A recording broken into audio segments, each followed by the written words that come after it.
Alors, que peut changer alors finalement? Qu'est-ce que la politique peut changer dans le regard? Qu'est-ce que la politique peut changer pour les minorités? Ben, la politique, c'est quand même, de manière générale, notamment dans les partis de gouvernement, c'est quand même des endroits où il y a le pouvoir s'exerce et il y a un certain nombre de décisions qui peuvent se faire.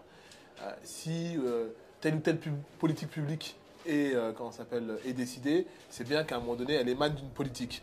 Si Nicolas Sarkozy aujourd'hui a choisi la stigmatisation, si Nicolas Sarkozy a choisi les mots de Karcher pour la banlieue, ça correspond à une conception politique qu'il a avec sa formation politique. Et ben nous, on doit pouvoir se battre pour avoir d'autres visions politiques qui puissent s'installer sur le paysage français. Et donc, je vais me répéter, mais c'est pédagogie, c'est travail, c'est aussi à un moment donné le fait de se faire rendre incontournable et de pouvoir produire à un moment donné un certain nombre de réflexions intelligentes. Parce qu'aujourd'hui, ce qui est posé dans le paysage français, c'est tout sauf intelligent. Aujourd'hui, l'influence de la France à l'international euh, est en train de perdre, quand ça s'appelle, une vitesse, mais une vitesse considérable. Dû à quoi? Euh, eh ben, je pense que certains autres pays ont compris qu'à un moment donné, la diversité pouvait être un atout pour pouvoir à un moment donné euh, s'implanter, continuer à garder quand ça s'appelle leur implantation à l'étranger, à l'international. On le voit aujourd'hui dans le commerce extérieur, le commerce extérieur est en chute libre. Et là, il y a toute une jeunesse qui est là, issue de divers horizons, qui peuvent être des outils de diplomatie, des outils de lien avec quand ça s'appelle des pays Qui ne sont pas et quand exploités. ça s'appelle qui ne sont pas exploités et des compétences, qu'on appelle ça, oui, des compétences et des savoir-vivre qui, quand ça s'appelle, qu'ils ont pu emmagasiner, qui peuvent être à un moment donné mis à profit. Et ça, on le met pas suffisamment en valeur, sans compter l'image que la France peut avoir à l'extérieur, justement dû à tous ces débats-là un peu stigmatisants là. Alors, je reviens sur la question, la question sur comment ça s'appelle, sur la richesse qui est la richesse de la France sur sa mixité. Et je dis qu'à un moment donné, il faut pouvoir en mesurer les aspects positifs et pouvoir les mettre en valeur. J'en ai fait une première illustration. Il y en a évidemment de nombreuses. Allez, si je devais être sur un débat un peu plus gestionnaire, le débat qu'il y a aujourd'hui sur les retraites, par exemple, heureusement qu'on a des immigrés et des gens d'horizons divers qui cotisent. Parce que je vous laisse imaginer ce que serait le système de retraite si en plus ils n'étaient pas là. Donc on ne peut pas comme ça d'un revers de main considérer que... Ils cotisent bien sûr, mais c'est pas pour autant qu'ils sont reconnus. Tout à fait. Et c'est pour ça qu'à un moment donné, on ne peut pas les stigmatiser d'un côté, qui payent des impôts, les retrouver à un moment donné dans les différentes caisses de retraite ou autres pour cotiser et maintenir le système économique français et ne pas les considérer. Et ça, c'est pas possible.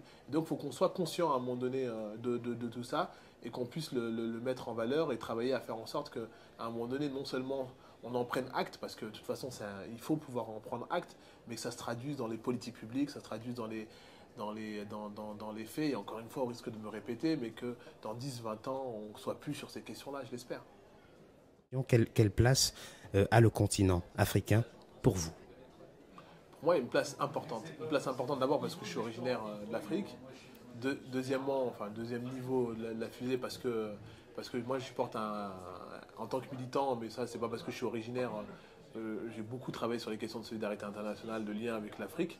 Donc ça, pour moi, c'est un lien important et c'est un continent où il se passe des choses extraordinaires sur le plan de la culture, sur le plan du développement économique, contrairement à ce qu'on peut décrire de l'Afrique, l'image misérabiliste.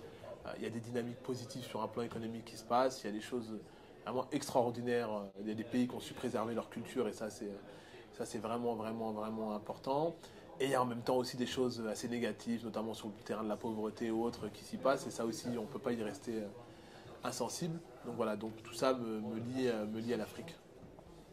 D'accord. S'il fallait revenir dans le paysage républicain, par exemple en France aujourd'hui, avec tout ce que nous avons énuméré tout à l'heure comme difficultés que traversent encore un certain nombre de personnes, bien sûr, issues de l'immigration, que pensez-vous, par exemple, quelle est pour vous la réalité d'être noir en France aujourd'hui? La réalité d'être noir en France, c'est très large. C'est très large. Être noir en France quand on ne vit qu'aux Champs-Élysées et qu'on a une carte noire pour le coup et qu'on roule dans une grosse cylindrée, elle n'est pas la même que quand on est noir à Villiers-le-Bel au hasard, qu'on est chômeur et qu'on habite en HLM. Ces réalités ne sont pas les mêmes. Je dis ça parce que je pense qu'il y a, derrière la couleur de peau, il y a aussi un fait social. On soupçonne finalement ces gens-là de ne pas avoir les moyens, de pas, quand ça s'appelle, d'être finalement personne, entre guillemets. Et on le voit bien que quand on est aux Champs-Élysées et qu'on a les moyens et qu'on est noir, eh ben, les discriminations, elles ne sont pas perçues de la même manière que quand on habite en banlieue. Et ça, pour moi, c'est quelque chose d'extrêmement important de pouvoir, à un moment donné, dans ce que j'appelle la pédagogie, de pouvoir, à un moment donné, dire qu'être noir, c'est très large. Très large. Ça va du riche au pauvre, ça va de celui qui se sent discriminé à celui qui ne se sent pas discriminé, ça va de celui qui est un peu victime, qui se positionne comme victime, à celui qui n'est pas du tout, qui se bat. Donc voilà, donc c'est vraiment assez large. Aujourd'hui, la réalité dans le paysage, dans le subconscient aujourd'hui, quand on parle de noir, quand on parle de la couleur noire, il y a encore un certain nombre de préjugés assez négatifs qui sont véhiculés. Et ça, il faut pouvoir se battre contre ça. Mais dans ce combat-là, il ne faut surtout pas se tromper de combat. C'est pour ça que il y a d'abord un combat social. Il y a d'abord un combat social qui est extrêmement important. Parce qu'en fonction de ce qu'on a dans le portefeuille, en fonction de la carte bleue qu'on a, la réalité discriminante n'est pas la même. Je prends un exemple que j'aime bien, que je m'amuse à répéter souvent, pas du tout sur le noir, mais pour vraiment sur le cliché.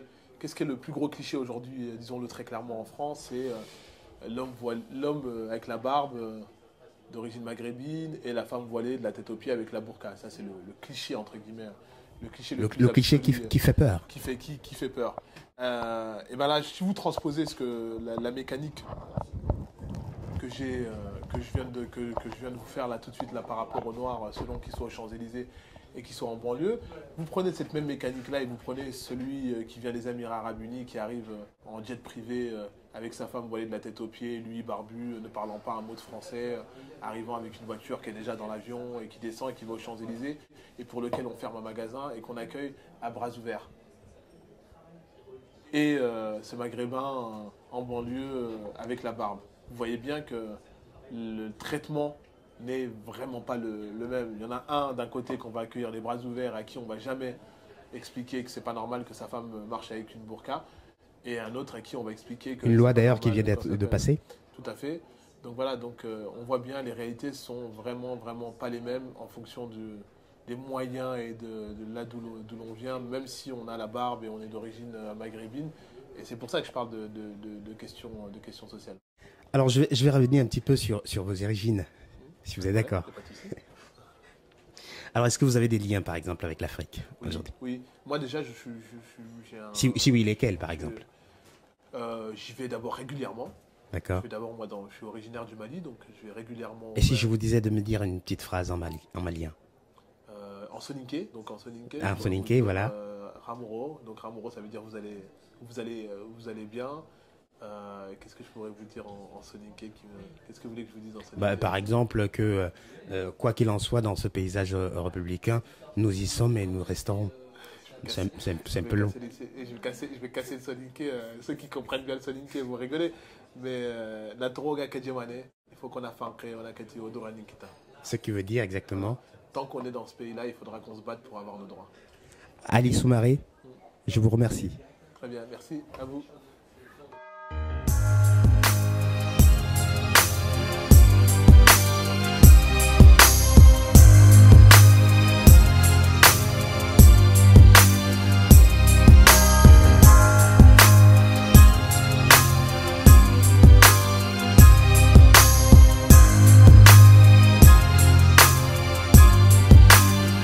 On n'est pas condamné à l'échec. Voilà le chant des combattants, banlieusards et fiers de l'être. J'ai écrit l'hymne des battants, ceux qui ne font pas toujours ce qu'on attend d'eux, qui ne disent pas toujours ce que l'on veut entendre d'eux. Parce que la vie est un combat, pour ceux d'en haut comme pour ceux d'en bas. Si t'acceptes pas ça, c'est que t'es qu'un lâche. Lève-toi et marche, c'est un pour les miens, arabes et noirs pour la plupart et pour mes babtous. Prolétaires et banlieusards, le 2, ce sera pour ceux qui rêvent d'une France unifiée. Car à ce jour, il y a deux France qui peuvent le nier. Et moi, je suis de la deuxième France.